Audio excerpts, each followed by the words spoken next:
Okay, so this is the overall overview of this chapter. Let's get started with the humble request of Arjuna. So in the as you see, in the previous chapter, chapter 10, by the end the chapter was ending. The last chapter, which was entitled Opulence of Krishna, and he started explaining all his opulences. By the end of the chapter 10.42, as you see on this screen, Krishna said, what do I tell you about my opulences, Arjuna? Just by a single fragment of myself, I pervade and support this entire universe. See, if you meet a new you get to meet someone new person, and he starts explaining, I own this company, I have so many people working for me, and so many customers we have been serving, so many stores all over the world. Then you will get amazed. Who is this person, right? And then say, who are you? He says, I'm the CEO of the company. You're like, oh wow, right? And then you get to know more about that person. Like what all companies, you might go to Google and see, okay, these are the companies that he owns.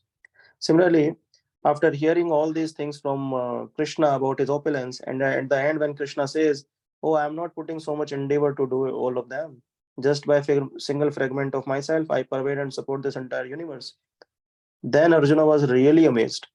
And then comes his request. So that's what we are going to discuss today. Arjuna vacha मदनुग्राह्य परमं गुहेमं अध्यात्म संगीतं यत्त्वयोक्तं वचस्तेन मोहयं विगतो मम. Arjun says, by my hearing the instructions you have kindly given me about these most confidential spiritual subjects, my illusion has been dispelled. So, give me 1 minute. The system got hanged actually. Yeah. So he's saying my illusion has been dispelled. And when we started the last chapter, so Krishna was saying that big where this is my special mercy on my devotees. Tesha, you see, Tesha mevanu kampartha meh gyan jam tamha nasha yatmatma bhavasto jnana deepena bhasvata. Jnana deepen means I give them, the light of knowledge. And what do I do with that? Agyan Agyanajam tamha. I destroy the darkness. So destroy me. So agyan means what? That illusion. For example, there is a sunlight on this is a afternoon, and there is a sunlight on the road. Sometimes it looks that it is a water on the road, like some like mirage in desert that we call it. So the things, and that it's not actually water on the road, but it looks like that. It's an illusion. Similarly, in this world, we keep running out so many temporary things. We know they are temporary, but we are still we still keep chasing them. That's agyan, that's illusion. And Krishna is promising that this is my special mercy on my devotees, that I destroy their illusion. And that's what Krishna Arjuna is also confirming here, that my illusion by your mercy has been completely destroyed. And he is very grateful of Krishna, that he is so great that even though he is such a he's supreme lord, but he is sitting on my chariot, not as a warrior but as a chariot driver. And then, so you see the subject illusion has been displayed. Arjuna is saying the important point that we have to understand here is who certifies that illusion has been displayed. For example, as a student, for example, if a teacher is teaching in the class, a student might say, oh, I understood this point. But who will certify that he has understood this point? Teacher himself. How? By taking test, and he will confirm, okay, so you understood properly. He give them the 100 by 100 marks. Similarly, at the time of death, if we have the proper consciousness to go back home, back to Godhead, if that certifies that our illusion has been dispelled, and that is checked by who? A spiritual teacher.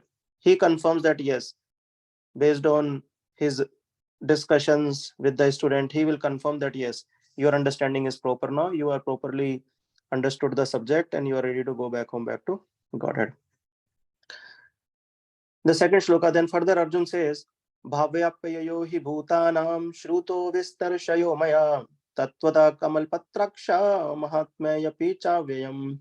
Kamalpatraksha. So this word he has been used here, which means lotus-eyed. So he said, "O lotus-eyed one, I have heard from you in detail about the appearance and disappearance of every living entity and have realized your inexhaustible glories." Inexhaustible glories. So he's fully convinced that Krishna is the Supreme Personality of Godhead. And this word, Kamal Patraksh, has been used here. So out of his joy, he sometimes we also call, right, out of joy, oh hero. Like some people in cricket call Sachin as god of cricket. It's really an exaggeration to call someone as a god. But out of joy, people give many names. But this name, Kamal Patraksh, Lota, is one. There is no exaggeration. In fact, Krishna is more beautiful than thousands and thousands of lotuses. But when it comes to comparison, so we can understand the most beautiful thing in this word a devotee finds is what? Kamal, lotus. So he says, your lotus-eyed when your eyes are as beautiful as lotus. In fact, Bhagavatam, when we read Krishna's hands, legs, everything, lotus feet, lotus hands, everything we compare with lotus. The beauty of Krishna is compared with lotus. But actually, he is much more beautiful than lotus also. But what more comparison better you can give when it comes to comparing in this material world? So that's why it is at all lotus-eyed one. And then in the first six chapter, Bhagavad Gita, first six chapter, when we in the very first class we said, right, from 1 to 7, 1 to 6 chapter are talking about karma yoga, and then 7 to 12 will talk about bhakti yoga. Okay, now in the beginning of the second chapter, this shloka is from 7th chapter. It says, Krishna says, I'm going to tell you the knowledge after which there shall remain nothing for you to know. Ne bheyo ananya gyatvatya vyayam ashwaya shishyate. Nothing shall further remain for you to know. And Arjuna is also confirming this, that my illusion has been dispelled and I have understood your unexhaustible glories. But then Krishna might ask, okay, what do you want now? So he is putting that request. He's saying, Evam itad yathatha tvam atmanam parameshwara drushtumichhami te rupam meshwaram purushottama. He says, so he's using, you see, he is using three words here. Parameshwar, all three are for Krishna. Rupameshwaram, Purushottamam. Okay. And he is expressing his desire. What is that? Drushtum ichhami. I'm desiring to see. Drushtu. I want to have darshan of your Rupa. Let's see. O greatest of all personalities, O supreme form, though I see you here before me in your actual position, as you have described yourself, I wish to see how you have entered into this cosmic manifestation. Because Krishna said, right? Krishna said, a single fragment of myself, I pervade this entire universe. So he's saying, oh, how you have entered into this cosmic manifestation. I want to see that form of yours. That form of yours means I want to see your universal form. So there is no doubt that he is not accepting Krishna as Supreme Lord, but he wants to see how he is actually doing all these activities. See, one thing is he is using this word Parameshwaram. Parameshwaram means Param Ishvara. Even if we have concocted in our mind, accepted anyone as Parameshwar, as Ishwar, then Krishna is the master of that Ishwar also. So, for example, if someone is considering Ganesha as Ishwar, Shiva as Ishwar, Brahma as Ishwar, Indra as Ishwar, whoever anyone has considering any personality as Ishwar, Krishna is the master of that also. Param Ishwara. Then he says, Rupam Ishwaram. Rupam Ishwaram means Rupa means form. Rupa means form. So any form we might be attracted to. A boy might be attracted to a girl might be attracted to a boy, a visitor might be attracted to beautiful scenery, natural scenery, any kind of form we might be attracted to. But even the master of that form is Krishna, which means that beauty is also coming from Krishna. And Purushottama means he is Uttam, he is the best among all human beings. What is the qualification for, you see, in this world there are three things that never happens with the Lord. The first thing is death. There are three things that never happens with the Lord. One thing is death. Lord never dies. There is one pastime also where demigods approaches the Lord to kill a demon. And Lord Vishnu is hearing their cries that the demon is doing this, and the demigod say, my lord, please, you take incarnation and kill that demon. And then suddenly the chakra of Lord Vishnu, it starts rotating and kills the neck of Vishnu, and the blood starts flowing, and all the demigods like, oh my god, we thought that you are god, but what is happening with you? But then what happens? The head of horse comes and it fits, and then that becomes another incarnation of it. There is no death. It's just a way Lord Vishnu was taking another incarnation, right? Known as what was the name of that? Hayagriv. He took as incarnation as Hayagriv. So there is no death attached to the Lord. So there is one thing. Second thing that never happens with the Lord is distress. Lord will never come into distress. How would I have my daily bread tomorrow? We are always in distress. What would happen in future if we die? We take insurance and all type of securities. We try to defend ourselves, having a big house, lot of money, so we can secure our life after retirement. So these type of distress never touch the Lord. He is never. For example, the darkness will never touch the sun. So distress is not a property. Satchit Anand. He's always in blissful state. So distress never touch the Lord. And the third thing that never touch the Lord is doubt. He's never doubtful. Why is not doubtful? Because he's never forgetful. He knows past, present, and future. So he is not in doubt at all. He knows exactly what was the past. He knows exactly what is going on in present, and he knows exactly what is happening in future. Now, all these things you see are always there in a normal Purusha. When I say normal Purusha, means every living being. So he is Purushottama. He is above this material world. He is above this mortal world. So three words Arjuna is using for Krishna. And then after this, he says, so he placed his request. He says, I want to see your universal form. And then comes this fourth shloka. He says, मन्यसे यदि तच्चक्यं मया दृष्टुमिति प्रभो योगेश्वर ततो मे त्वं दर्शयात्मान अव्ययम्. He says, if you think that I am able to behold your cosmic form, O my Lord, O Master of all mystery power, then kindly show me that unlimited universal form. You see, all these discussions of Bhagavad Gita that we have been doing since April, I believe 17th of April, we are getting conviction intellectually by reading these texts that Krishna is the Supreme Person, isn't it? But is the intelligence enough to worship Krishna? I give an example because recently I got to hear. I visited a doctor, and then I was talking to this person who was a patient there. This lady was telling me that her son, who is 22 years old, not very young, he says that my son kicked me out of the house, and this lady started crying, and this lady was living somewhere outside in a rented property. Now if you see, this son is firmly convinced, intellectually convinced, that I have this mother, and this mother has taken care of me since I took birth, and he is intellectually convinced that I am the son of this lady. No, he's intellectually convinced, but is he ready to serve this lady? No, he kicked her out from the home. He say the son started saying, I can't take care of you. Why should I take care of you? I own this house. This house is registered on my name, so I will decide who will stay with me. He kicked her out. He said, you find your own place. So why I'm bringing this point? Intellectually, we might be convinced by reading Bhagavad Gita that Krishna is the Supreme Person.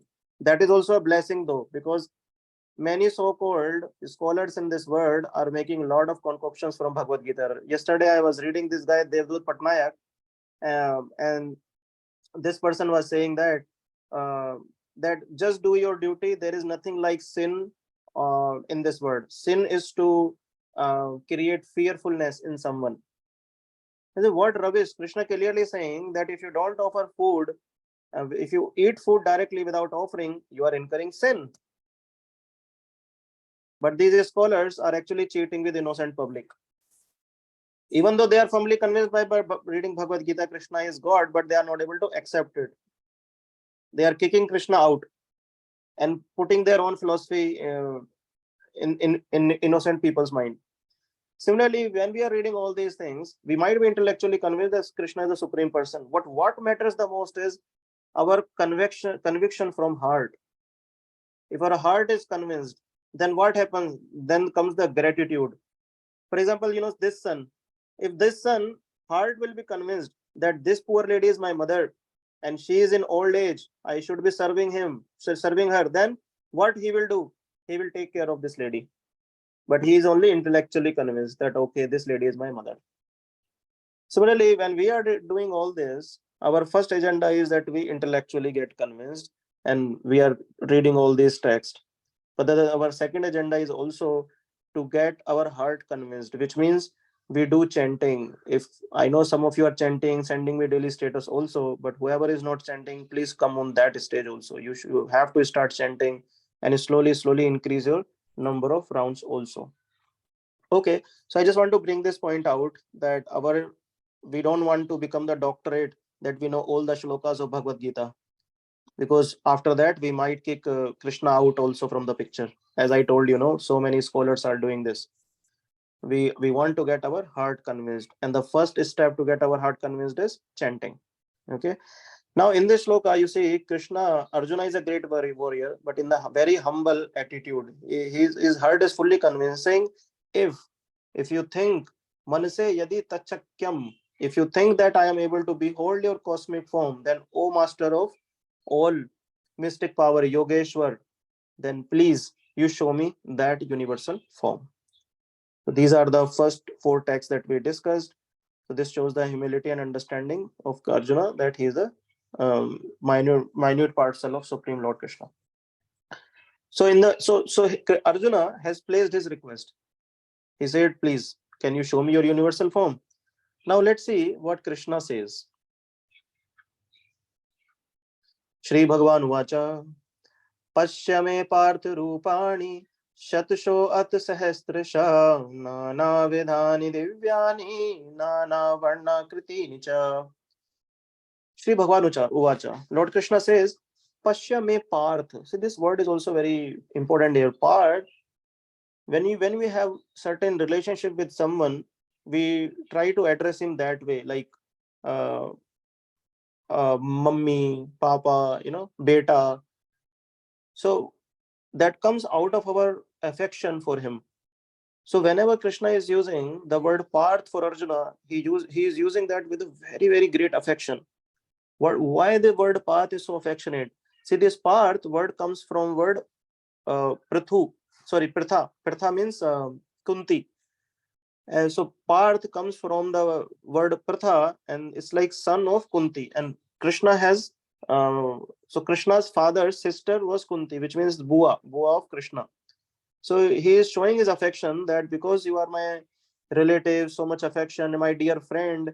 He is using so many shlokas you will read where Krishna is using this word Partha for Arjuna. So he's saying Pashya. He's saying Pashya me Parth. Not a word, lunch.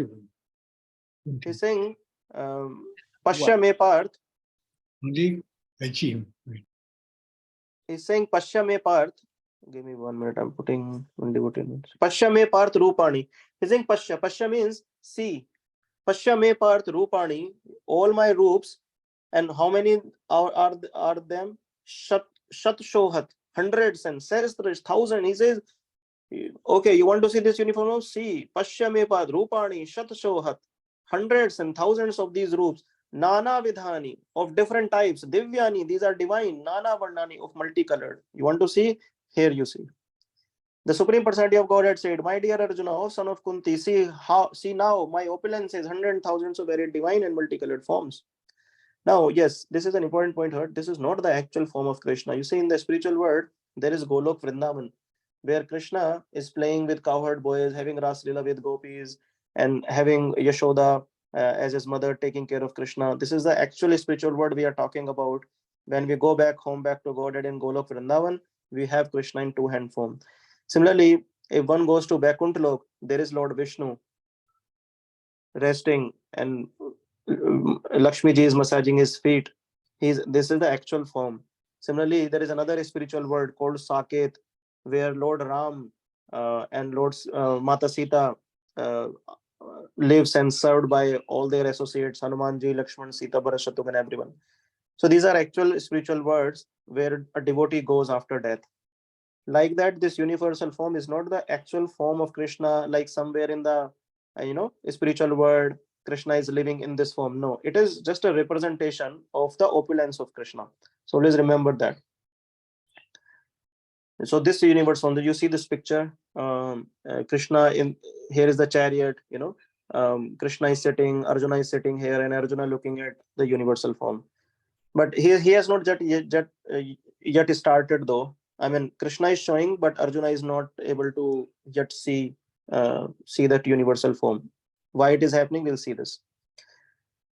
Pashyaditan vasun rudran ashvinau marutastatha bahunai adrishtha purvani pashyacharyani bharata. Krishna says, "O best of Bharasa, see here the different manifestations of Adityas, Vasus, Rudras, Ashwini Kumaras, and all the other demigods." He say, behold the many wonderful things which no one has ever seen or heard of before.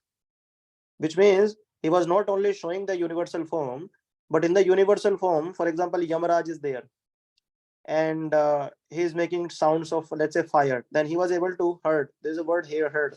So all of them were able to make sound also. Agni Dev is there, so Agni is also coming there. Or let's say Vayu Dev is there in that universal form. Then he was able to hear the sound of Vayu also, air also. Similarly, Indra is there, let's say he is powering rain, so Indra is also making sound of rain, so that sound was also coming. So you can imagine the sound, different type of sound is being heard in that universal form. And then Krishna further says, now remember that Arjuna is still not able to see that form. Only Krishna has started showing him. Ihe kadistatham jagat kritasnam pasyadye sacharacharam mam dehe guna kesha yachanya dvadushtumicchasi. Gunakesh, the word Gunakesh, I discussed it, I think, in first class, first chapter also. It has two meanings. It has two meanings, like Guna plus Kesh. So Guna means curly, Kesh means hair. So one meaning is curly hair. So Arjuna had curly hair, so he was referred as Gunakesh. Another meaning is Gunak plus Ish. If you break it like this, Gunak plus Ish. So Gunak means sleep, Ish means master, the one who is master of sleep. So Arjuna had conquered the sleep. That's why he was also referred as Gunakesha. So that Gunakesha is being referred for Arjuna here. So he says, "Oh Arjuna, whatever you wish to see." Whatever you wish to see means, if you want to see anything about past you don't know about, you can see in this universal form. If you want to know anything about present, you can see in this universal form. And you were really crying what would happen in the battlefield, we read that in the first chapter. So if you want to know anything about future, you can see future also in this universal form. And he says, behold at once in this body of mine, at once, past, present, future, at the same time, you can see here in this universal form. He says this universal form can show you whatever you now desire to see and whatever you may want to see in the future. Everything moving, non-moving is here completely in one place. So this is Krishna. Actually, Krishna is time. It means he is the cause of everything, of past, present, and future also. And that is why this word has been used here. Yachanya drishtum ichchami. Ichchami, whatever you desire, with your desire you can see anything. So Krishna is beyond time. Some people, say, when did Krishna take birth? He is beyond time. Krishna created the time. He is not in the time. Now, after showing this, what happens? Krishna says, "Na tumam shaksya drishtum anenev sway chakshusha Divya dadamite chakshu pashyame yogamishwaram. Krishna says, na tu mamsakse drishtum. You cannot see me from these eyes. Na means no. Na tu mamsakse drishtum. You cannot see me from, you cannot see me. Swachakshu, from these eyes. He says, na tu mamsakse drishtum. Ane nev swachakshu. You cannot see me from these eyes. So, divya dadami te chakshu. I am giving you Divya Chakshu. I'm giving you divine eyes. Pashya. See me Yogeshwaram. You see my mystic power, O Arjuna.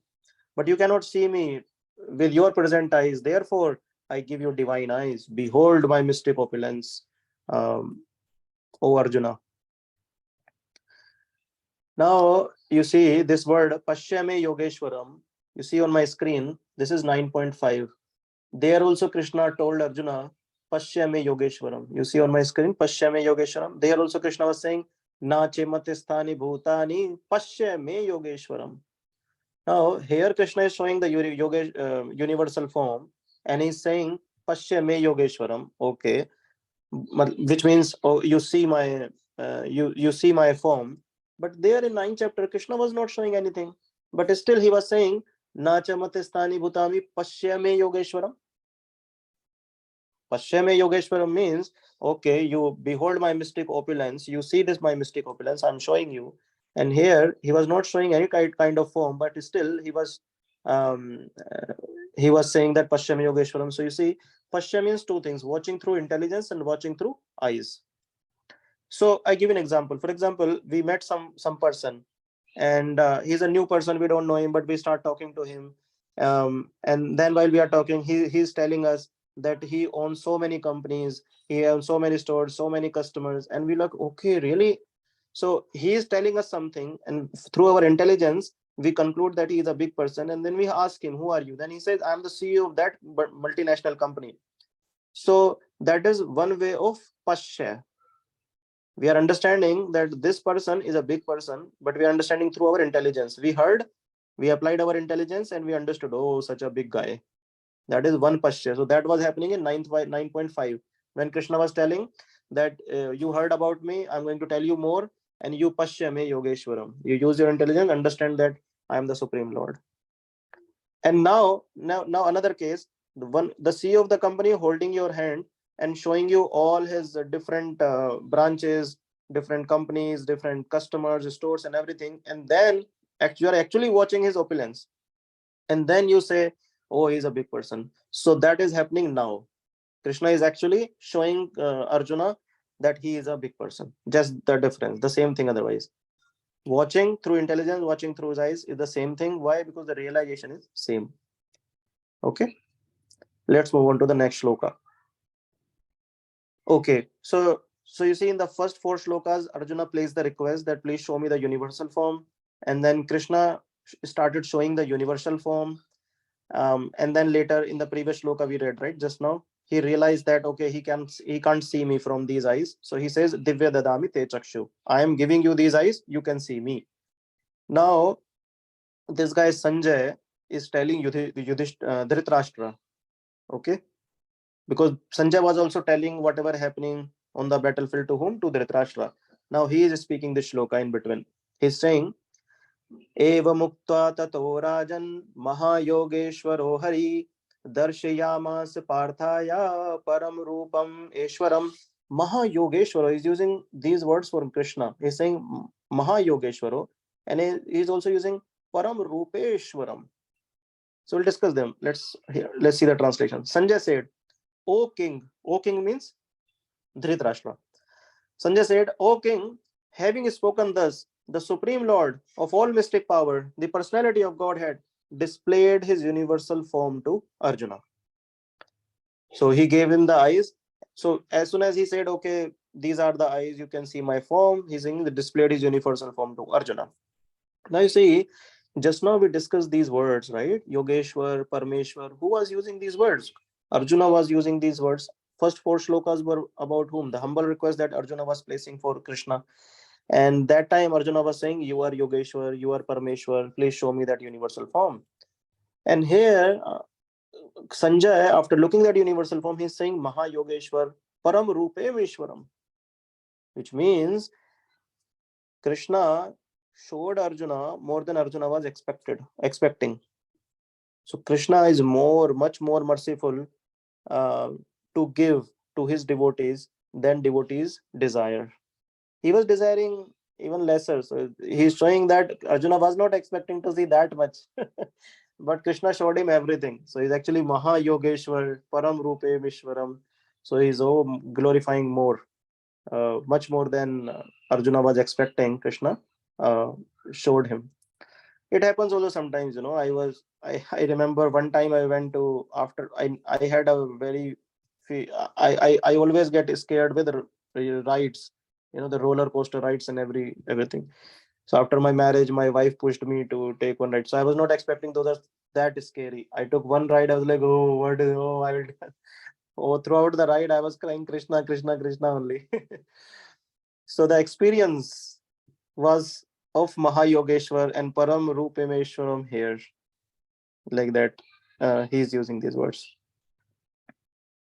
Okay, move on to. So now Sanjay is telling all these shlokas. Okay, whatever we are gonna discuss now, it's this is our Sanjay. So Sanjay further said, O King, having spoken thus, the Supreme Lord of all mystic power, the personality of Godhead, displayed his universal form to Arjuna. Arjuna saw in that universal form unlimited mouths, unlimited eyes, unlimited wonderful visions. The form was decorated with many celestial ornaments and bore many divine and praised weapons. He wore celestial garlands and garments, and many divine scents were smeared over his body. All was wondrous, brilliant, unlimited, all expanding. Wow, this is so nice.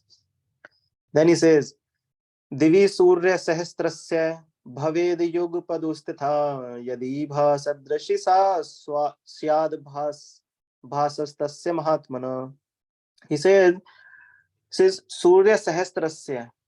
It's like Sahastra, it's like thousands of Suryas have arisen in the sky. That much effulgence was coming from Krishna with that in that universal form. He says if hundreds of thousands of suns were to rise at once into the sky, their radiance might resemble the effulgence of Supreme Person in that universal form. When I was reading this translation, I was thinking that with these material eyes, we are not able to look at even one sun. Sun is so effulgent, just one sun. When he rises in the sky, we will not be able to see the sun, one sun itself, and then this effulgence from Krishna was so bright that it was like thousands of suns rise at the same time. So definitely our material senses are so incompatible to see Krishna, which means we need spiritual eyes, the divine eyes, Divya Chakshu. There is one story, I made this picture so I remember. There is a story of Surdas. Surdas was a blind saint, and he used to go to temple to have darshan of the Lord every day, and he will have darshan. He was blind saint. He will go to darshan, have darshan of the Lord every day, and he will have darshan, and every day he will praise, oh my Lord, you are looking so beautiful in this dress, and then he will sing the glories of the Lord. Then one day the priest of the temple, he thought, oh, he's blind, he just come here to just to he's not actually watching, he's just saying that Lord is very beautiful, and people clap and praise him so much. Just for that he is doing all this. So priest thought that, okay, today I will not dress the Lord. When the Lord will open, there will be no dress on the Lord, and I will see and what Surdas will say that time. So he does that way. He did not decorate the deities at all, did not give them the clothes and everything, does not decorate the deity with proper clothes.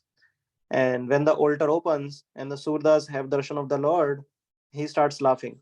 Who? Surdas. Surdas starts laughing, and he says, oh my Lord, even though you are not wearing proper clothes, you look so beautiful. And the priest was like, oh my Lord, this person is really transcendental. So these are the spiritual eyes.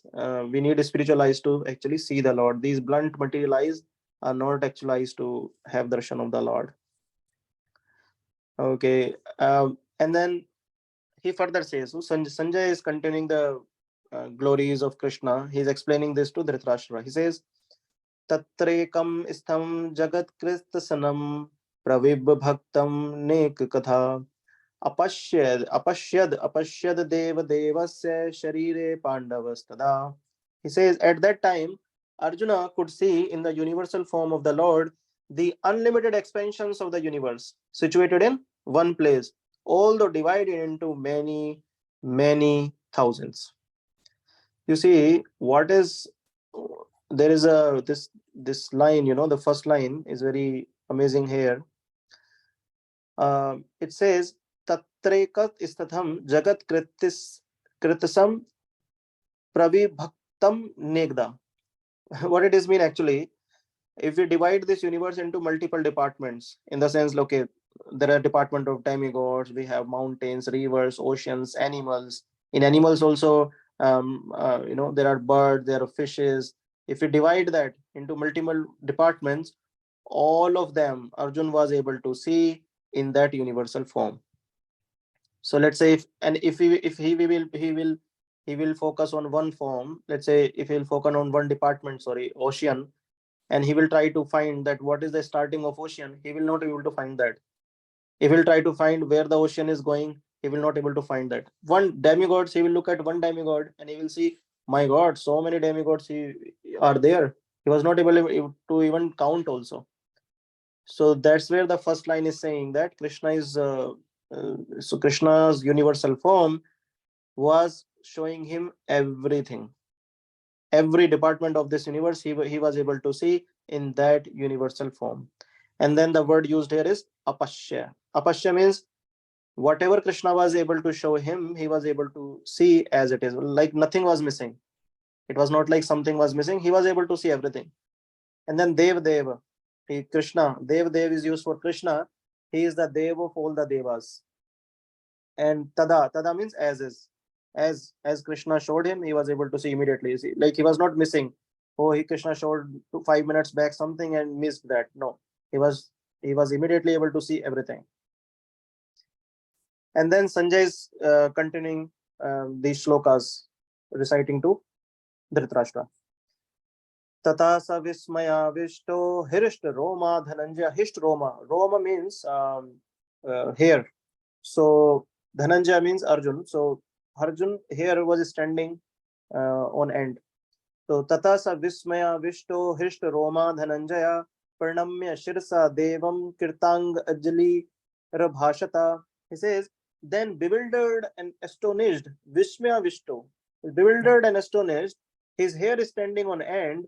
Arjuna, Pranamasya Sirsa Devam, bowed his head to offer obeisances and with folded hands began to pray to the Supreme Lord. So, Supreme Lord is showing his universal form, and this universal form is so mesmerizing that he is not able to understand what to do, what not. So, he just folded his hands and he started reciting prayers to the Lord.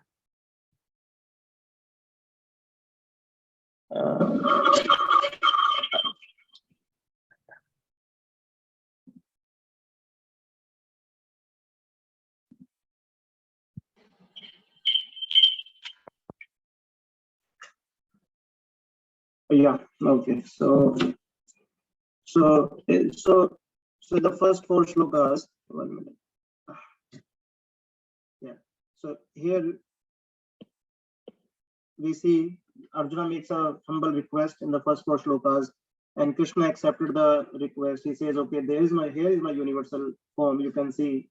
And then Sanjay started telling Dhritarashtra about that universal form, few features, and then he also told that Arjuna is really astonished, and he's feeling so much romanch in his body. Is so much. His hair are standing on end. So now he's gonna share his experience. Arjuna, let's share his experience now. Arjuna Vacha Pashyami Devan Istat Devadehe Sarvan Istada Bhuta Vishesh Sanghan Brahman Visham Kamal Isnatstha Mrashinscha Sarvanurangashcha Divyana. He says, Arjun said, my dear Lord Krishna, I see assembled in your body all the demigods and various other living entities also. I see Brahma sitting on lotus flower. You see Kamal Snagdan. So sitting on lotus flower. Who? Brahma. As well as Lord Shiva and all the sages and divine serpents. You see in this picture, Krishna is sitting there and Arjuna with his folded hands, only looking at all the pictures and is not able to see what is going on. Then again he says, Anek Bahu Darvakt Netram Pashyami Tvam Sarvato Ananta Rupam Nantam Namadde Na Punastavadim Pashyami Vishweshwara Vishwarupa. So Nantam means no end, no ant, no end. Na Madhyam, I see no middle. Na Punastavadim means I don't see beginning also.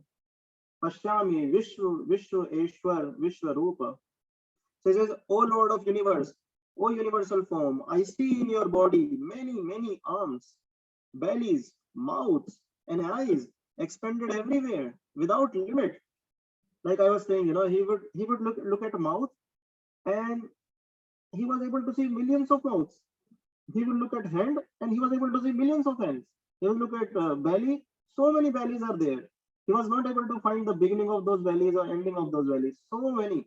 And he says, I see in you no end, no middle, no beginning. He says, Nantam Namate, Na Purasta Mati. He further says, Kritinam Katinam.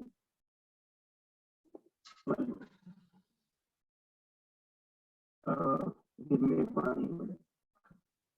There is some disturbance in my sharing. Give me 1 minute. I'm sharing again. Sorry, give me 1 minute. I'm sharing again. There is a question. Voice issue. Oh, sorry. Devish Pro, is there an issue with voice? Can someone confirm if the voice is proper? Very low, Prabhuji. Yeah. Anand Pro, can you confirm if the voice is good? The voice is low. That's what I'm trying to say. Oh, I can't hear you. 1 minute. Let's see if I can hear you now. Is it fine now, Devish Pro?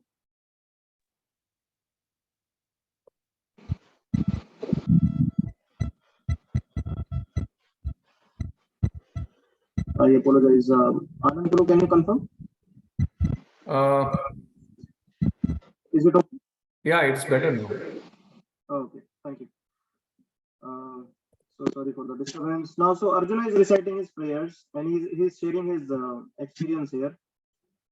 He further says, Kritinam Gadinam Chakranam Cha Tejo Rashim Sarvato Deeptimantam Pashyami Tvam Durniriksham Samanta Dadittan Lakad Yutim Aprimeyam.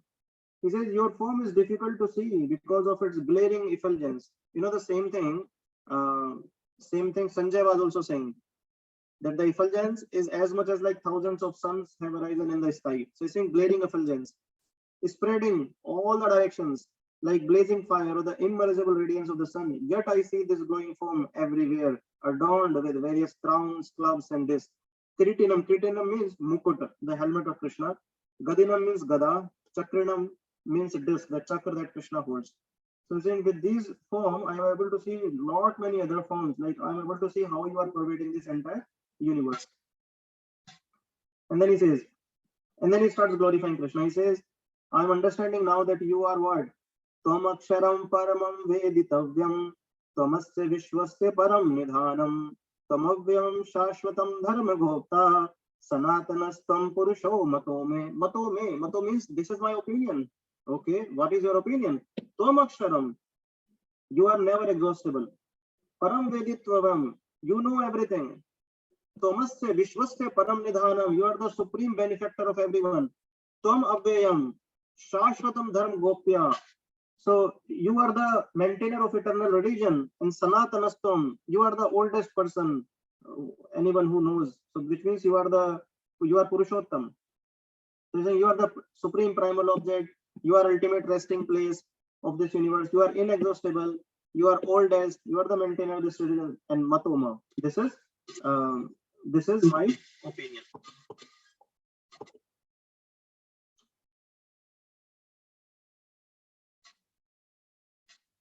He further says, Anadi madhyant mananya virya manante bahum shashi surya netram.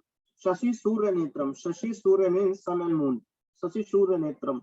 Pashyami tvam dikta bhutash vaktam swatejasa vishwamidam tapantam. He says, you are without origin.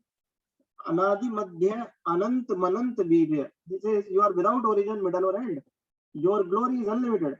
You have numberless arms, and the sun and moon are like your arms. Numberless arms, manant bahum, your numberless arms. And Sashi Surya Netram, the sun and moon are your eyes. I see you with blazing fire coming forth from your mouth, burning this entire universe by your own radiance. Then he says, Diyava prithviyo ridmanantaram hi vyaptam tvayekena dishashta sarva dashvad bhutam rupamugram tavedam loktram pravistiti mahatmana. He says, although you are one, you spread throughout the sky, the planets, the space between them. O great one, seeing this wondrous and terrible form, all the planetary systems are perturbed. So why is perturbed?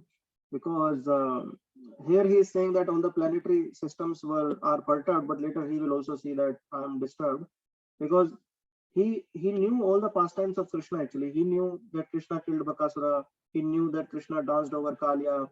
He knew that Krishna killed Putana, all these demons. But he never knew that Krishna's bigger picture. I would say.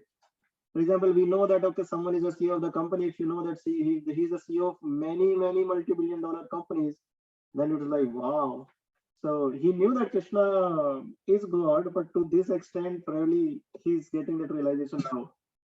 He further says, Amihi tvam sura sangha vishanti kechid bhita pranjalayo gridanti swavastitityo yukta maharshi siddha sangha istuvantita istubhi pushkalabhi. He says, all the host of demigods are surrendering before you and entering into you. Entering into you means all the demigods who are passing their life, they are entering into you to get rebirth again on the earth. Some of them, very much afraid, are offering prayers with folded hands. Hosts of great sages and perfected beings crying all peace are praying to you by singing the Vedic hymns. So basically, the purpose of these Vedic hymns, whatever Vedic hymns people are singing, actually, people take many mantras. Someone is glorifying some demigod, someone is glorifying some other demigod, like Hanuman Chalisa and all. Or Om Namah Shivaya, whatever Vedic hymns that we hear in this world, actually the ultimate purpose of all of them is to glorify who? To Krishna. But based on the conviction, people start glorifying somewhere in the middle, but they can directly glorify Krishna. In fact, all these demigods, when we glorify them, they pass on that credit to who? To Krishna himself, because Krishna is giving them all these benefits. So they pass on that to Krishna only. Again, you see in this picture, Krishna is there and Arjuna. I think throughout this discussion today, you can just meditate on this picture also. So then you will relish all these texts more. Rudraditya vasvo ye cha sadhya vishwa ashvino marut shushvoshma pascha gandharva yashashur siddha sangha vikshante tva vismitasche sarve. He says all the various manifestations of Lord Shiva. By saying various manifestations of Lord Shiva, because Lord Shiva has a form of Kal, Mahakal, so many forms are there for Lord Shiva also. So he's saying all the various manifestations of Lord Shiva, the Adatyas, the Vasus, the Sadhyas, Vishudevas, the two Ashwini Kumaras, the Marut, forefathers, Gandharvas, Yaksh, Asur, the perfected demigods, all are beholding you in wonder, which means you are being worshipped by all of them also. And then he says, Rupam mahitya bahubhaktra netram mahabahu bahubahurupādam bahudaram bahudushtra kalaram dushtaloka pravesthitastataham. He says, O mighty armed one, all the planets with their demigods are disturbed at seeing your great form, with its many faces, eyes, arms, thighs, legs, and bellies, and your many terrible teeth. As they are disturbed, so am I. He's saying they are not only they are disturbed, I am also disturbed looking at this form. He's saying. You see, this is very amazing. Krishna is showing that all these demigods are in me, and they are outside also. They are also working. Like in this picture, you see Krishna, Yashoda is looking at Krishna. Now you remember these pastimes when Yashoda asked Krishna to open his mouth, and Krishna said, "Okay." He opened his mouth, and Yashoda Maya sees many universe in Krishna's mouth. She also sees that she is looking into Krishna's mouth. So she is outside, she is looking into Krishna's, but inside Krishna's mouth somewhere he sees that I am looking into Krishna's mouth. So Krishna is outside also, inside also. You see, so even when Krishna is in the universe is still in him. How it is happening, we can't. That's why we say, he's inconceivable. We cannot apply our tiny intelligence to understand Krishna. So in this universal form, he's saying that I see all the demigods and everyone in you. They are also very fearful, and I'm also very fearful. He is saying, and all of them are working outside also. They are doing their duties. Right? Then he says, "Oh, all-pervading Vishnu, seeing you with your many radiant colors touching the sky, your gaping mouths and your great glowing eyes, my mind is perturbed by fear." Why he is fearful now? Because in that universal form, Krishna showed him some very beautiful things also, like natural scenery. There is a mother who is loving his child. All these, very touching to the heart. And Krishna showed him Kala Rupa also, where Krishna is killing so many people as death, as time. So he says, I am perturbed by fear. So which means he has started looking at Kala Rupa of universal form of Krishna now. I can no longer maintain my steadiness and equilibrium of mind. He says, I am disturbed. So he started looking at Kala Rupa. He further says, Drishta karalani nache mukhani, drishtev kalanana sannibhani, drisho na jane na labhe cha sharma, prasid devi sa jagan nivas. Jagan nivas. Nivas, if you break down this word, Jagan plus Nivas, which means this whole universe reside in you. So you are the resting place of the worlds, not only this universe, but other millions and millions of universe, you are the resting place. So he says, "O Lord of Lords, O refuge of words, please be gracious to me. I cannot keep my balance, seeing thus your blazing death-like faces and awful teeth in all directions. I am bewildered." So Arjuna has heard that Krishna, this is one of the pastime of Krishna, where Krishna is drinking the whole fire when it got caught in forest, and Krishna is saving all his coward boys, his friends. But he is the origin of this fire also. He knew it, but to that much extent, the Skala, if you see in this picture, Skala picture, here in this picture, Krishna is Skala, this is all blood coming out of Krishna. This is so scary to even, if you look at for 2 minutes at this picture, you will feel really scary that Krishna kills like this. So here is seeing the future now. So Arjuna is fearful, and in that fearful stage, when he's looking at this Kala picture of Krishna, he's saying, all the sons of Dhritarashtra, along with their allied kings and Bhishma, Drona, Karna, and our chief soldiers also are rushing into your fearful mouths. And some I see trapped with hands smashed between your teeth, like smashed between your teeth. He's saying, my God, what I am seeing? All these people are dying. And some people are dying, like, he's saying, I see trapped with heads. Some people are trapped with heads smashed between your teeth. Wow. So this is what devotees. One time, one person approached Prabhupada, and he said that, Prabhupada, Krishna is very beautiful, and this person was not very favorable actually, but he was just saying for the sake of saying. So Prabhupada said, yes, and you should see Krishna's Kala Rupa also. You know what I mean? So Krishna is beautiful for whom? For devotees, but for non-devotees, for agnostics and all these people, those don't believe in Krishna, or like I was saying, these Sir Devdutt Patnaik type scholars, those don't glorify Krishna, these people will see death, will see Krishna at the time of death. And at the time of death, what would happen with them? These non-devotees, when they will see Krishna at the time of death, their heartbeat will run fast. They will pass urine and stool. And Yamduts will pull the soul out of their body. They will not desire to leave the body, but Yamduts will forcefully pull the soul from the body. And when they will pull the soul from the body, they will cry more. Actually, the Vishnu, one of the scripts, I don't remember, but I read this. Soul, when it doesn't want to leave the body, it gets stuck in the neck. And it doesn't want to leave, so when it will stuck in the neck, Yamduts will pull the soul out of the body. That is the situation of non-devotees. But then someone might say, oh, why are you saying non-devotee? It's like devotees don't die.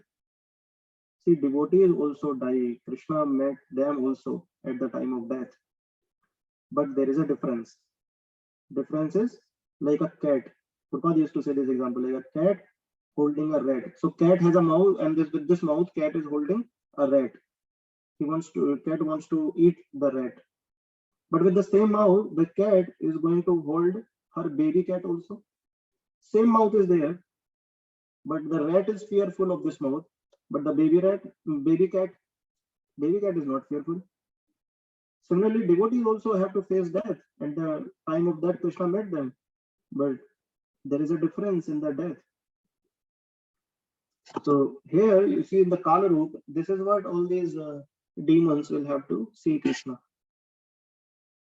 Again, so he's going to recite a couple of more shlokas about this Kala Rupa, because he's very fearful. So he's reciting shlokas about it. He says, as many waves of the rivers flow into the ocean, so does all these great warriors enter into your blazing mouth. You see the flow of river, this is natural. Like rivers naturally flow into ocean. So no river can stop itself not flowing into ocean. Right? Every river has to flow into ocean.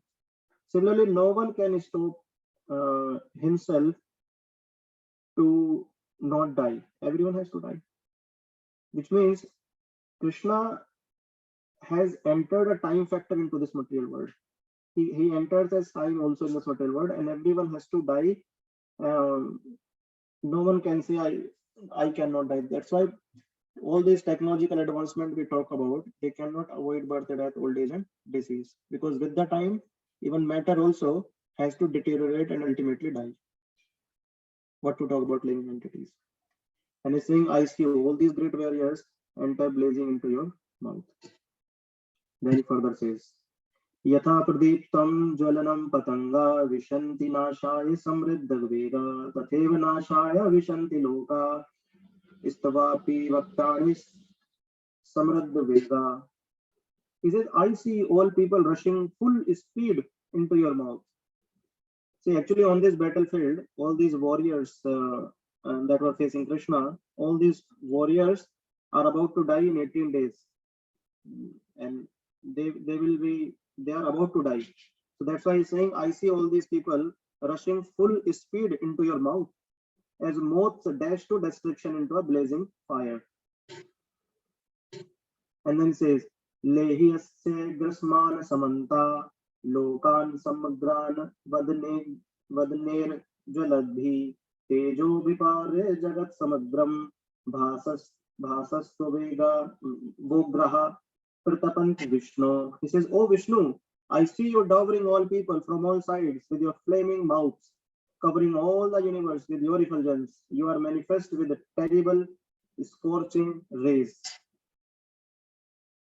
And then he says, Akhyami me ko bhayanugrahapo namostute devar prasida vigyatumichhami bhavant madhyam nahi prajanami tamam prittam. He says, O Lord of Lords, O fire sea of foam, who is saying about the Kala Rupa of Krishna. Please tell me who you are. So Arjuna perfectly knew who is Krishna, right? Was his dear friend. But because Krishna is showing such a dangerous form of, because he knew Krishna as his dear friend, and he also knew that Krishna is a supreme person. Otherwise, in this picture, you see when Duryodhan and Arjuna, before the battlefield, when they went to ask Krishna for his favor in the battlefield, then Krishna offered his full army. Krishna said, "This is my full army and this is me. You can choose between us." Then Arjuna said, "No, I want you." Why he said so? Because he knew that he's a pure devotee. Arjuna is a pure devotee. He accepted Krishna. Even though Krishna said, "No, I'm not going to fight. I'm telling you, this is my army. They will fight. I will not fight. I will simply be sitting as a chariot driver. I will not fight." He said, "No, I want you." So he knew that Krishna is the supreme personality of Godhead, and he had all the great friendship with Krishna. But Krishna's Kalarup, he had no idea of.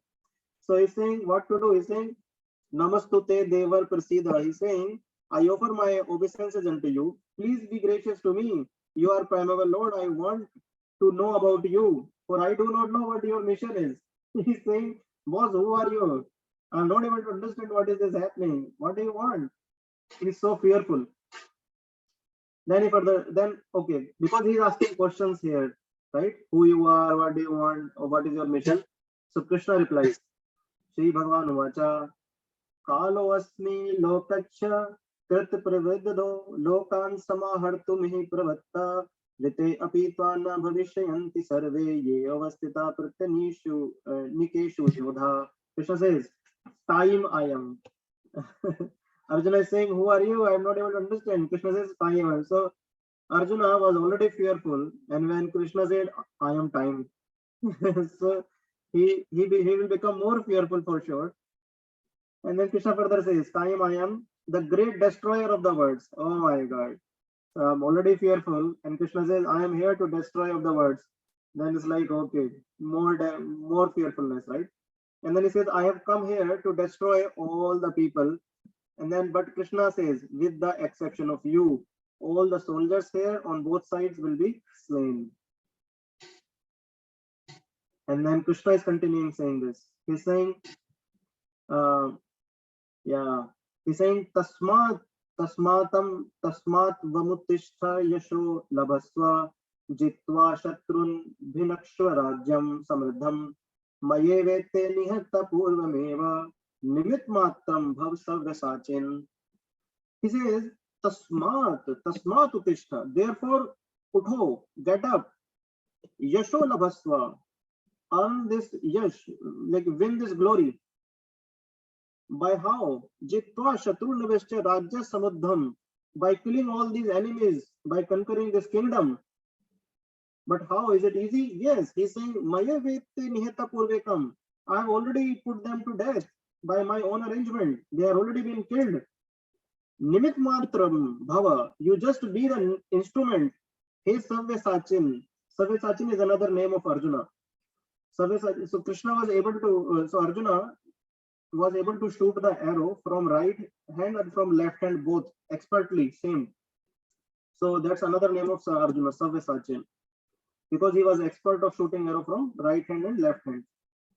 So Krishna is saying, "O Savyasachin, get up and win this glory and kill all these enemies, because by my arrangement they have already been killed. You just be an instrument of my desire. Just be an instrument." So he's assuring victory. He's assuring victory to Arjuna. Then he says, "Dodam cha bhisham cha jayadratham cha karna tathanyaapi yodhaviran maya hatan sustam jahimam gathishta yuddhasva jeti rane sapatnan." He says, Drona, Bhishma, Jayadrath, Karn, and other great warriors have already been destroyed by me. Therefore, kill them and do not be disturbed. Simply fight and you will vanquish your enemies in battle. So he's assuring, Krishna is assuring Arjuna that you will definitely win the battle. You don't need to be fearful about it. And then he says, Sanjay Uvacha. So while these discussions are happening, between, so Arjuna is still fearful, and Krishna is saying, so in that fearful state, Arjuna said, "Oh, who are you? I'm not able to understand. Who are you? I see so many warriors entering into your mouth. Some are getting smashed between your teeth, and there's blood all over." So Krishna says, "Yes, I am time. I am here to destroy all the worlds." So, oh my God. So while this is happening, Sanjay is narrating this to Dhritarashtra. He's saying, Sanjay Vacha एतश्रुत्वा वचनं केशवस्य कृताञ्जलिर्वेपमान किरीटी नमस्कृत्वा भूय एव कृष्णां सा गदगदं भीता प्रणमस्य. Kriti is another name of Arjuna. Kriti means actually Arjuna once helped Indra to kill demons, and Indra became very happy and he gave him a helmet. It was a very precious helmet, and the meaning of that, so the one who hears a nice helmet is also Krit, or Kritinam, also one word that was used for Krishna. So it is used for helmet actually. So because of that nice divine helmet that he had, another name of Arjuna is Kriti. So what Kriti is doing, what Arjuna is doing, Namaskritta bhuya eva Krishna, he is doing obeisance, he is paying obeisances to Krishna, Namaskritta. Sad gadam bhita pranamas, gad gad. Actually, gad gad, when the heart is feeling a lot of emotions out of joy, that is also called gad gad. And when it comes out of fear, that is also called gad gad. So sa gad gadam bhita pranamasya. Out of that fear, he is paying obeisances again and again and again. And that's what Sanjay is telling to Dhritarashtra. O king, after hearing these words from the Supreme Personality of Godhead, the trembling Arjuna offered obeisances with folding hands again and again. He fearfully spoke to Lord Krishna in a faltering voice. So Krishna said that I am time, I am here to destroy the world.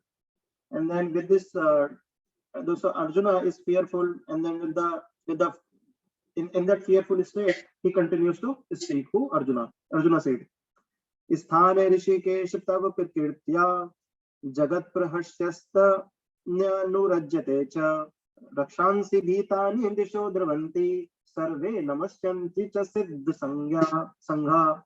Arjuna said, O master of sense. So there is a word used here, Rishikesha. Now Arjuna has lost control of the senses. He is in a very fearful state. He is not able to control himself. And Krishna is known as master of the senses. That's what Rishikesh means. Rishikesh means who is the master of senses. Rishik means senses, Ish means master. Krishna is the master of senses. So Arjuna has lost of the control, and he is requesting the master of those senses. Because he has lost the control of the senses, he is asking the master of the senses to help him. So he says, O master of senses, the world becomes joyous. Drishyanti nurajyate. Joyous upon hearing your name, and thus everyone becomes attached to you. This means whoever hears your name, your glories, your pastimes, he automatically feels attached to you. Although the perfected beings offer you their respectful homage, the demons are afraid and they flee here and there. All this is rightly done, O Krishna, he says. You see, the word here is Jagat Prihashyaste Nurajyate, which means that this is actually the happy formula or peace formula, you can say. We are running in this world on so many things, and what we get in the result is little bit happiness, but mostly anxiety or depression or other sort of negative things. But here Krishna is saying, no, the word becomes joyous upon hearing your name, and thus everyone becomes attached to you. So that is the happy formula. If we run behind word, then the byproduct that we get, we all know.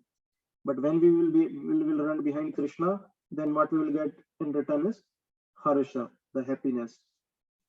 That's what Arjuna is telling here. Yeah, Rishikesh, you understood, right? And then he further says, oh, this is very nice. He says, Kashmas chanyatena namir mahatman garyase brahmano apyadikarte ananta devesh jagan nivasa tvam aksharam sad sattarparam yat. He's using, okay, let me first read the translation. He's saying, oh great one, greater even than Brahma, you are the original creator. Why then should they not offer their respectful obeisances unto you? Which means they will definitely offer. And then he says, oh limitless one, God of gods, refuge of the universe, you are the inconceivable source, the cause of all causes, transcendental to this material manifestation. You see this line here, Kasmacha tena nameran mahatman, which means which Mahatma will not pay obeisances to you? He's questioning that. which means everyone will pay obeisances to you. Now, in this world, you will pay obeisances to two types of people. You will pay obeisances to material teachers, like our parents. I mean, teachers, those give us material education. Parents give us material education. They teach us so many things about this life, the outer world. Similarly, we go to school, we get teachers. Colleges, we get teachers. In society, also so many elder people we meet. They also teach us so many things. So all the educators of the material education that help us get the material success, we pay obeisances to them. They are our object of respect and worship. So where all this material education coming from? This is coming from Brahma, and he's saying Brahmano aprayadi karte, so which means you are the originator of Brahma also, which means you are the teacher. Brahma is our teacher from material perspective, and you gave that teaching to Brahma also, which means from material perspective, you are our teacher. And then the other type of teachers that we pay obeisances to is spiritual teacher. We get the spiritual education from. Our parents also at some point tell us that we have to go to temple, we worship the Lord. We get to meet devotees, they tell us about Krishna. We go to have darshan of the Lord, have prasadam to it. So there are so many spiritual activities that we do, and there are people responsible to teach us all those activities. So from spirit, and then Krishna is also giving this knowledge, and when Krishna gives this knowledge in Bhagavad Gita, then through this chain of disciplic succession, from Krishna to Brahma, Brahma to Narad, Narad to Vedas, up to then coming down the disciplic succession, this knowledge comes to us, which means there are other set of spiritual teachers for us to be worshipable for, and this knowledge is coming from again from Krishna. So Krishna is the teacher for material education. Krishna is a teacher for spiritual education, which for that the word used has been as a Garyase, which means he is the guru of all gurus. So that's why Arjuna is saying here, Kasmat Chat Tena Namen Mahatman. Who will not worship you?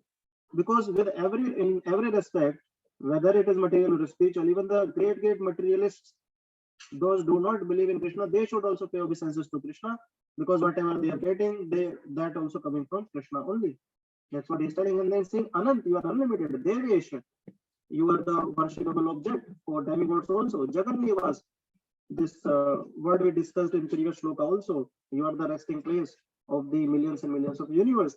And then this comes the first time, this word here, Sat Tat Param, which means Sat or Asat. Whatever is there in the material world, you are the master of that also. And Param means if anyone can think of anything else, which is something like in between, neither Sat nor Asat, that also comes from you, which means you are the cause of all causes. Like Prabhupada has given the translation here, you are the cause of all causes. And he further says, Arjuna is further telling Krishna, Tvamadi Deva Purusha Purana, Istovasya Vishwasya Param Nidhanam, Vetasi Vedyam Cha Param Chadhama, Tvaya Tatam Vishwam Anantarupa. He says, you are the original personality of Godhead, the oldest, the ultimate sanctuary of this manifested cosmic world. You are the knower of everything, and you are all that is knowable. You are the supreme refuge above the material modes, all limited form. This whole cosmic manifestation is pervaded by you. He's saying Vetasi, which means you know everything. Vediyam, you are the ultimate object to be known, which means Vedas, they talk about you only. Cha Param Dhama, what is Param Dhama? See, when we get bored in this life, we try to go out. The long weekend is coming, we'll go there, and after we spend some time to a particular vacation destination, we again come back home. We say, okay, let's go back home. It's too much now. We come back home, and after spending some time here, again a long weekend is approaching. We start making plans to again go out. There is no Param Shanti anywhere. So there is no Param Dham in this word, what I'm trying to say. But Krishna is saying, you are Param Dham, which means anyone who gets to meet Krishna, he has achieved Param Dham, after which he does not aspire for anything. He gets Param Shanti, Param Bliss. Krishna is known as Param Dham here. That's what Arjuna is saying. So we discussed all these words. Ektasya Brahma. Then he's saying, you are air, you are supreme controller, you are fire, you are water, you are moon, you are Brahma, first living being, you are great grandfather, therefore I pay obeisances unto you, you are the thousand time again and again and again. Namah purastadad prashtadaste, namostute sarvat eva sarve, ananta viryamit vikramastvam, sarvam samapnoshi tato asmi sarva. He says obeisances to you from the front, from the behind, from the all sides. Oh unbounded power, you are the master of limitless might, you are all pervading and thus you are everything. This is very nice. He says, Sakheti matva prabhasva yaduktam, hey Krishna, hey Yadav, hey Sakheti. He's actually saying, my bad. He's saying, I never knew you are so big. He says, Sakheti matva, I thought you are my Sakha. Prabhasva yaduktam, this is my bad. Because I called you, hey Krishna, hey Yadav, hey Sakheti. Because I thought you are my friend, and in that friendly relationship, I rashly addressed you, I casually addressed you, oh Krishna, oh Yadav, oh my friend. He said, no, this is not proper. You are the Supreme Personality of Godhead. I should have probably called you Sir, Lord, but I just called you casually, oh Krishna, hey Yadav, hey. He was saying, I'm sorry. Why I did that? He's saying, Ajnana Mahiman Tavedam. I was not knowing your glories. I was in Ajnan. So he's asking forgiveness. He's saying, please forgive. Whatever I have done in madness or in love, I have dishonored you many times. Jesting, as we realize, lay on the same bed, sat or ate together, sometimes alone and sometimes in front of many friends. Oh, infallible one, please excuse me for all those offenses. Then he further says, Adrashta purvam rishito asmi drashta bhayeni cha pravyasthitam mano me tadeva me darsha deva rupam prasid devesh jagan nivasa. He says, after seeing this universal form which I have never seen before, I am gladdened, which means I am happy. Rishitosmi, I am happy, but bhayen cha pravyasthitam mano me, in my mind I am disturbed also. He said, I am not able to understand these emotions. I am feeling happy.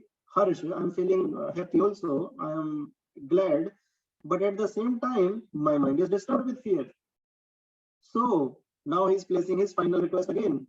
He's saying, please bestow your grace upon me and reveal again your form as the Supreme Personality of Godhead, which means you please leave this universal form out of my sight and come back to your original form. So we covered these three parts. Let's say quickly covered the last one, form. Yeah. So this is the request he placing now. He's saying, Kritinam Gadinam Chakrahasta Michhami Tvam Dashtubam Tatheva. Kritinam means he said, I want to see that form of yours which has that mukut, your gada, and your chakra in your hand, and which has Chaturbhuj, which has 4 hands, Chaturbhuj Roop, and Sahasrabahu Vishwaroop. I don't want to see this Roop. Sahasrabahu Vishwaroop Mushamurte. I don't want to see this. And then when he placed this request, Lord says, now because he was fearful and he was asking Lord to come back to his original form as 4-hand Chaturbhuj or 2-hand, Krishna, he says, Lord Shri Bhagavan Vacha, Bhagavan says, Maya prasannev tavarjunedam rupam param darshitam atma yogat tejo mayam vishwam anantamadya tanme tvadannena cha drishta purvam. Krishna is saying, Maya prasannev. He's saying, why are you fearful? I showed you this form because I was very pleased with you. It's not that I was angry and then I showed this form so you become fearful. No, I was actually happy. Maya prasannev. I showed you this form because I was happy with you. He said, Supreme Personality of God, my dear Arjuna, happily have I shown you my eternal potency, this supreme universal form within the material world. But let me tell you, earlier, no one had seen this form. No one before you have ever seen this primal form. What type of form? Tejo Mayam Vishwa Ananta Madhyam, unlimited and full of glaring effulgence. He further says, Mate Vyatha Mache Vimudha Bhavo Drashta Rupa Ghor Migha Madedam Vyapet Bhi Pritamana Punastam Tadeva Me Rupa Midam Prapashya. He says, you have been perturbed and bewildered by seeing this horrible feature of mine? No problem. Now let it be finished. My devotee, be free again from all disturbances. With a peaceful mind, you can now see the form you desire. Tadev me rupam midam prapashya. And then he showed him that form. So Arjun uvacha.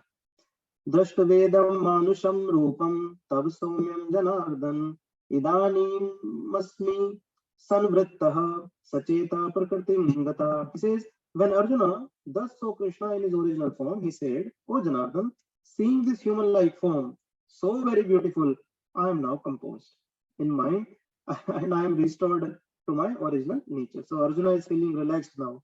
He was very fearful, but Krishna comes back to his original form and he is feeling relaxed now, he says.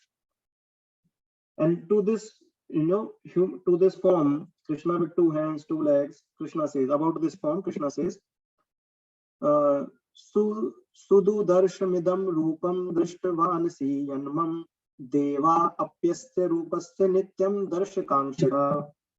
Now it is, you might be thinking that why Krishna is saying Sududarshvidam. Sududarshvidam means it's very difficult to behold. Now we must be thinking, right? This two hand to why it is difficult to behold. Because when we see Krishna as a normal human being, it is very difficult for someone to accept Krishna as the Supreme Lord. Like you see in this picture, this Shishupal. This is a time when everyone accepted Krishna as Supreme Lord and the first person to be worshipped. And then you see Bhishma is there and Yudhishthir and all these Pandavas are there. But this guy, Shishupal, was not accepting Krishna as Supreme Person. He was saying that, "Oh, Krishna, he is not even a king. What are you talking about? He is a simple coward boy. And you made him the king. Where is your intelligence?" So while he continued like there is a long and very beautiful discussion in Mahabharata about this pastime. At that time, Krishna kills his thought. So that's why Krishna is saying that Sudur Darshmidam. This form of mine is very difficult to behold. Difficult to behold because not everyone will accept me as Krishna in this form. That is why. And then we are ending this last two slokas only. He says, Bhaktya tvananya shakya ahame vandito arjuna Gyatum drashtum cha tatvena praveshtum cha parantapa. Now he's saying, my dear Arjun, only by undivided devotional service can I be understood. Which means only devotees can behold me in my this form, two hand, two leg, standing before you, and can thus be seen directly. Only in this way can you enter into the mysteries of my understanding. And then he confirms this. I love this shloka. He says, Mat karma krin mat paramo mad bhakta samvarjita nirvaira sarva bhuteshu yasamam iti pandava. He says, Samameti means that person come to me. Pandav means hey Pandav. Oh Pandav, Samameti, that person comes to me. Which person? Mat karma kran, the person who works for me, and mat paramo, who is devoted to me, mad bhakta, who is my devotee, sang varjita, who has left the association of materialistic activities, who doesn't like material activities. That person, and the last quality is nirvair sarva bhuteshu, who has no vair, no revengeful attitude, no envy from any living entity. So there are four qualities: Mat Karmakar, who is working for me; Mat Paramo, who is devoted to me; Mad Bhakta, my devotee, means worshipping me, chanting for me; Sang Varjita, who has left the material association, material activities, who is no more entangled there. Now Sarva Bhuteshu, for every living entity, he is very loving.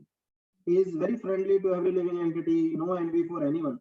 No revengeful attitude, nothing. And Yasamam iti Pandava. That person comes to me. He is my dear Arjuna, one who engages in my pure devotion service, free from contamination, supportive activities, mental speculation, who works for me, who makes me the supreme goal of his life, friendly to every living being, he certainly comes to me.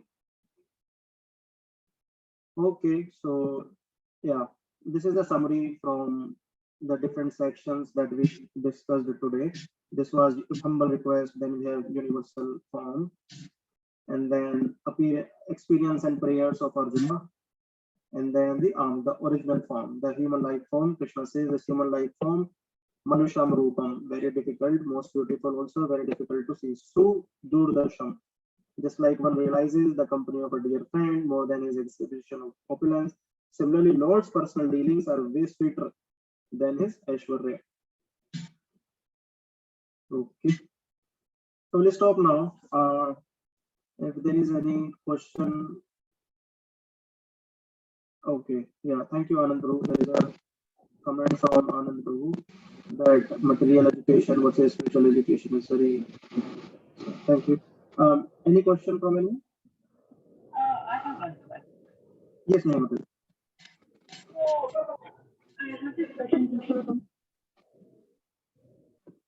Can you pray for somebody else's soul? I know we pray for our spiritual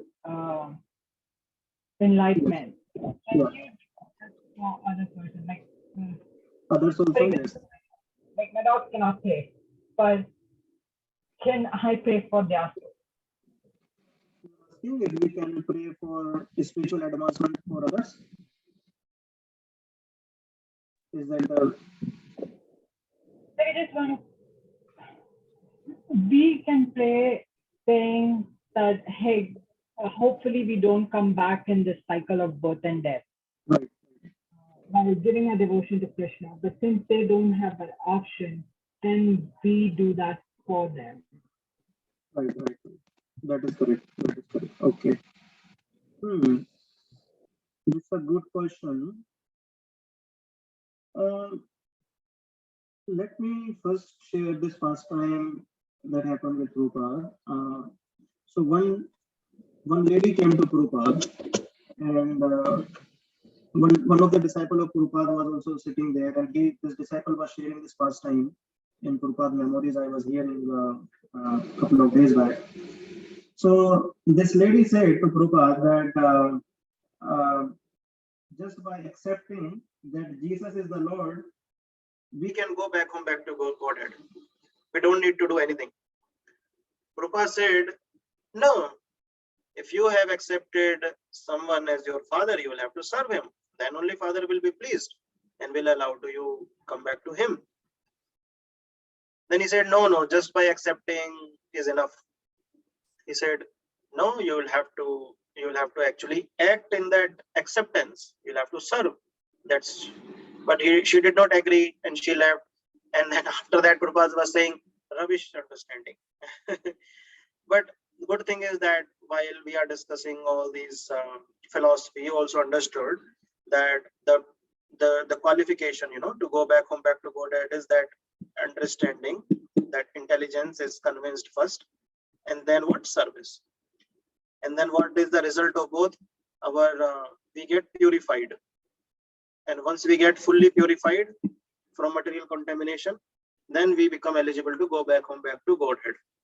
Now your question is that, okay, our intelligence is convinced, we can also serve in the sense our ABCD formula that we always talk about, right? We can chant, we can associate, we can book read, or we can offer food to the Lord and then have it.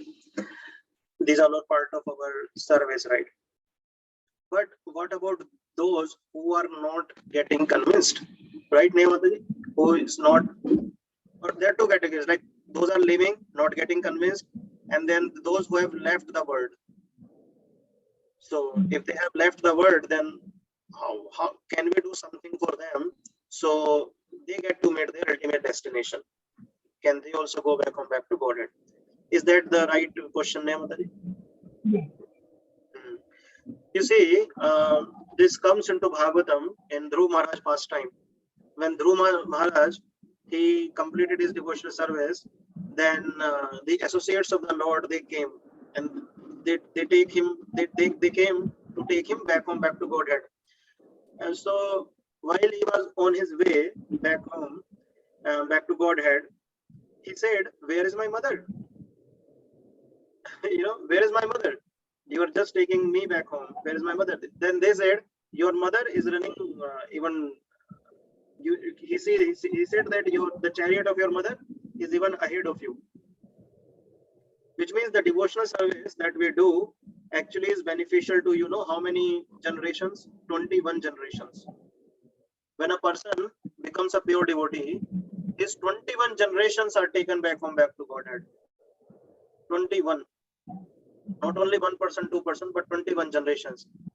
Now, if there is a person outside 21 generation also, let's say, if a pure devotee will desire, then that person will also be granted the same benediction.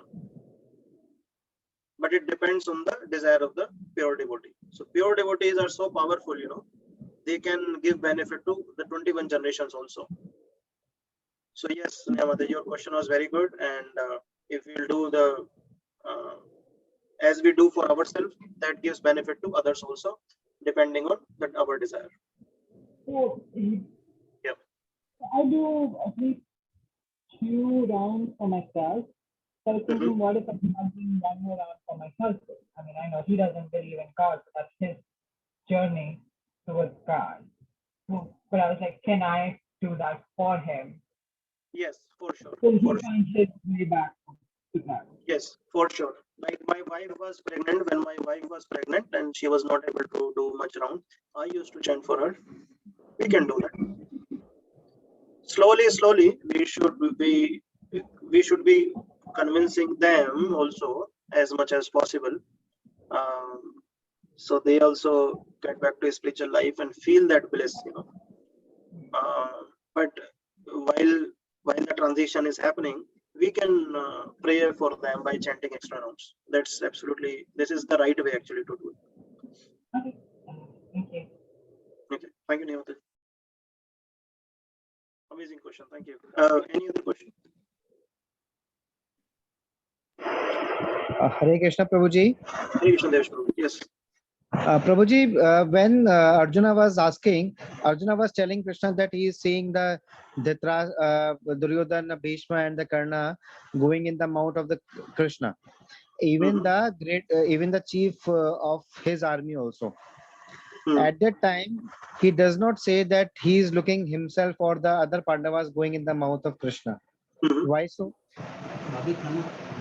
Because we discussed now that was Kala Roop. Kala Roop is only for demons.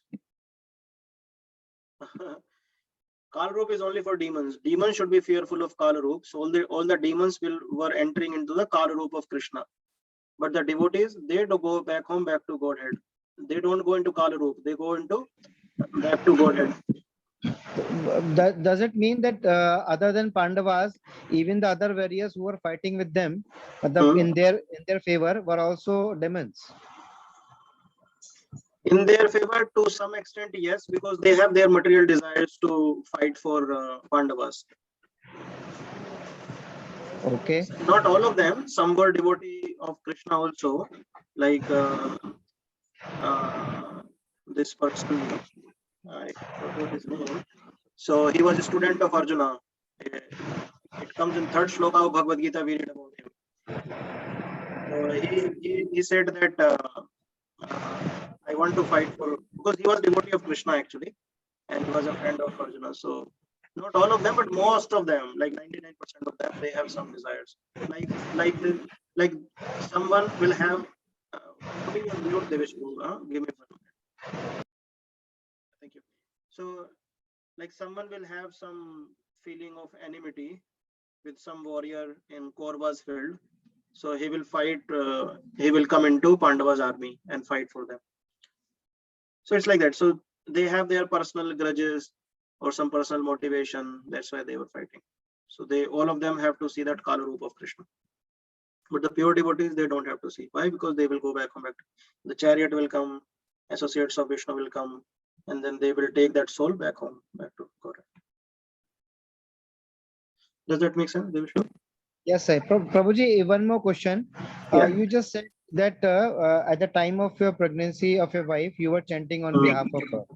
Mhm. So many of the times we see that on the road we find some animals in the distress position and maybe leaving the body because of some accident or some other reasons.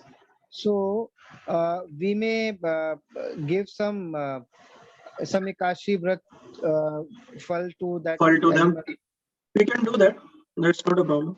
We hear that है ना? pastime of Ved Vyas, right? He also benefited that worm on the road. He found that worm, and then worm said, "This is a long story. I will discuss sometime." But yes, we can do that. So in that case, does our the chanting rounds which we have did for the Krishna get reduced? The benefits or No, the no, no. punya. Sat. Sat means it's beneficial to everyone. Sat is not reduced. Asat is reduced. So, for example, you have 10 rupees, you give 2 rupees to someone else. Now, because this is Asat, you will now have 8 rupees because you gave 2 rupees to someone else. No? This is Asat. Sat means it is beneficial to everyone. What you are chanting, you are giving benefit to others also. That is very nice. Why not? We should be giving. Everyone gets equal benefit. Can you imagine? We are using this Zoom application, for example, to discuss these pastimes, to discuss this philosophy that Krishna is telling, this is not only beneficial to you, it is beneficial to me, but it is beneficial to one who has built this Zoom application. Can you imagine? That person, even that person doesn't know. He is also getting benefited. So all these, that is also called Shraddh. Na? Shraddh, you know what is Shraddh? If the person dies, he might be anywhere in, let's say, hellish planets or wherever. When we give some pious activities for him, he gets the credit of them. Even he doesn't know, but he gets the credit.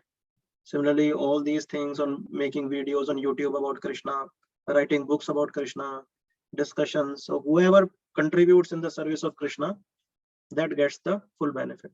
And we know the pastime of that that ant, I suppose, was helping Rama in building that bridge.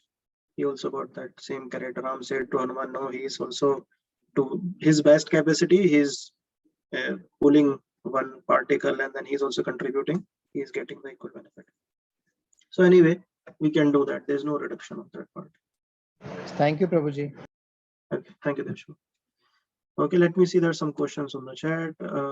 Comment also. So there is one question. Arjuna sees even his brothers getting killed at that time. That means they are going to Godhead. No, he doesn't see his brothers. Krishna told that other than you, except you Pandavas, all of them will be killed. Which means he was not seeing his brother going into Kalaru. He was seeing the all the demons or the other parties going into Kalaru. Even his own party also, like I was saying, those have material desires, they were also going into Kalaru, but not his brothers. They were not entering into Kalarupa. Then another question is, why did Arjuna wants to see Vishnu Rupa, Chaturbhuja, instead of Krishna Rupa? Yeah, actually, he was able to behold that Chaturbhuj Roop of Krishna. That's why he said, okay, can you show me that Chaturbhuj Roop?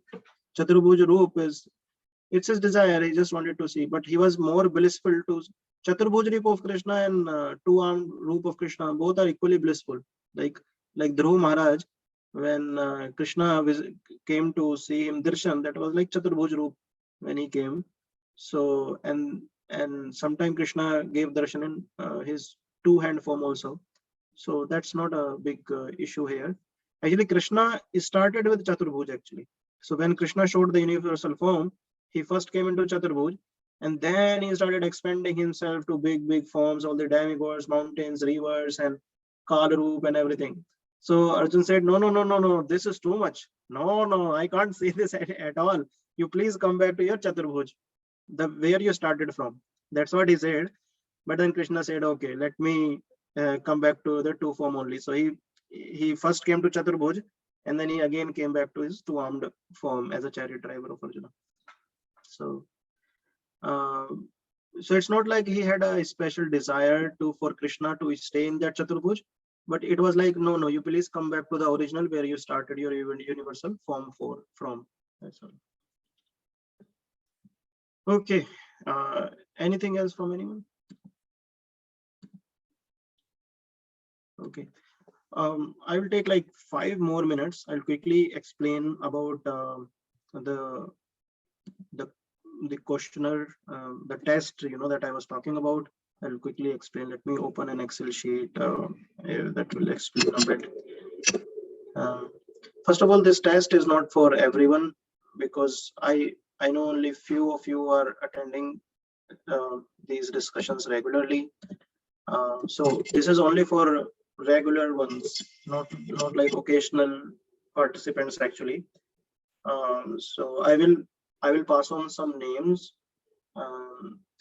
Especially all of you, I know all of you have been attending it quite regularly, and some of you are hearing the recordings. They are also in touch with me, so I will pass on all those names to Neha Mataji, and Neha Mataji will personally send you the links of the Google form link of those tests. So only you are eligible for the test, and some of those who are hearing the recording, that those can also appear for those tests. What is the benefit of this test? See, the first benefit is I want to give the certificate of this course completion. I did not mention that beginning the course. I thought that people will just be coming not to gain this knowledge, but just to have the attendance. But the other benefit, first benefit, is that certificate I'm planning to give to all those students. Those are regularly attending the classes.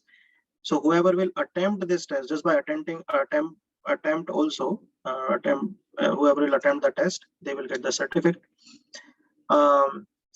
And the second benefit is we'll get to revise, otherwise we'll keep moving one chapter after another, and we'll miss what we learned the first previous chapters. So through this quiz, you will get a high level understanding of the flow of the Bhagavad Gita. Let me quickly share my screen and little bit explain you the type of structure of this test. So what I'm thinking is this test will have, sorry, let me open a MS Paint actually. This is MS Paint is better. I can quickly write there.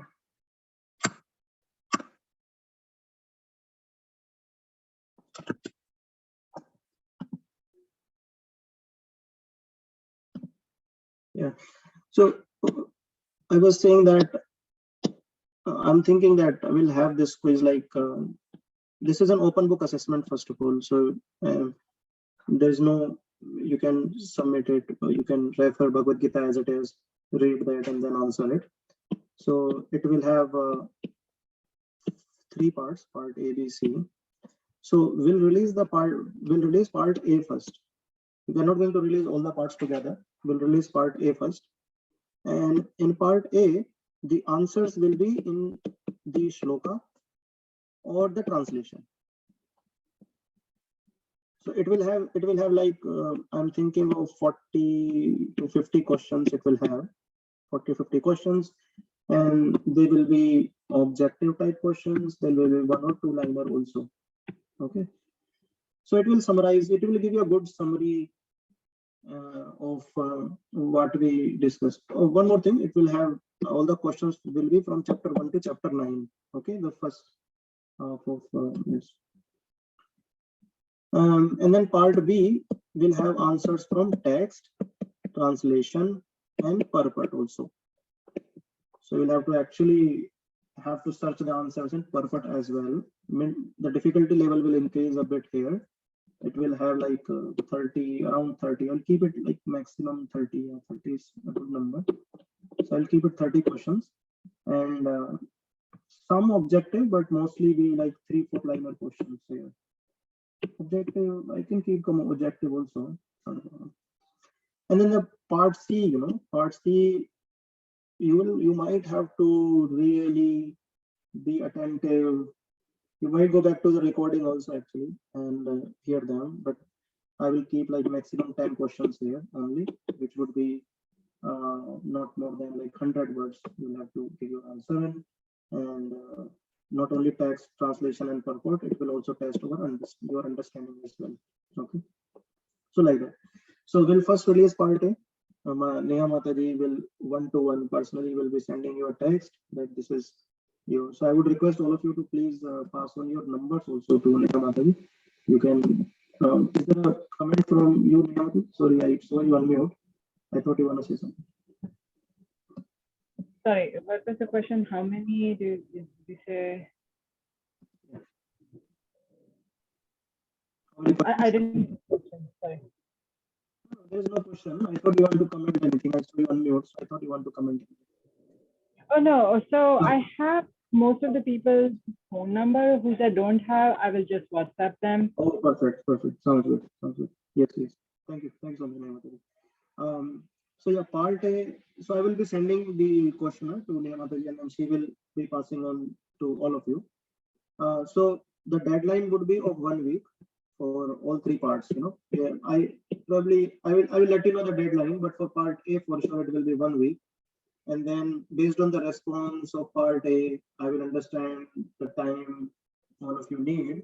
Then based on that, I will decide timeline for part B and part C also. So that's it. Is there any question, anything on this test? Or again, this is just our understanding actually. So we get a full understanding of what we have been reading. Gita is an ocean, this is an ocean. And we can get into this ocean for life after life and life after life. But while we are having this crash course, I just want to make sure as much I can help you understand that is right. Yes. So one question I had was, is this going to be only the verses that we have covered? So let's say from chapter 1 to like in 2, there are like maybe 52 or 72 verses, but the only ones that we covered, it will be only from that. No, I expect that at least we cover text and translation. So part A might be having those parts which we have not covered. Mostly 99% of the questions will be from those that we have covered. If not, then I would request you to please go to the text and translation as well. See, for example, I'm asking the meaning of one particular Sanskrit word in the question. And so you might have to go refer back to the chapter and see where that word is being used and what is the meaning of that. But that will take some time. But that might not be, because I'm also not able to recall now what I covered. So it might be from anywhere. I would expect, at least as a homework, that all of us are going back and reading all the Bhagavad Gita again. Okay. Okay. Any other question on this?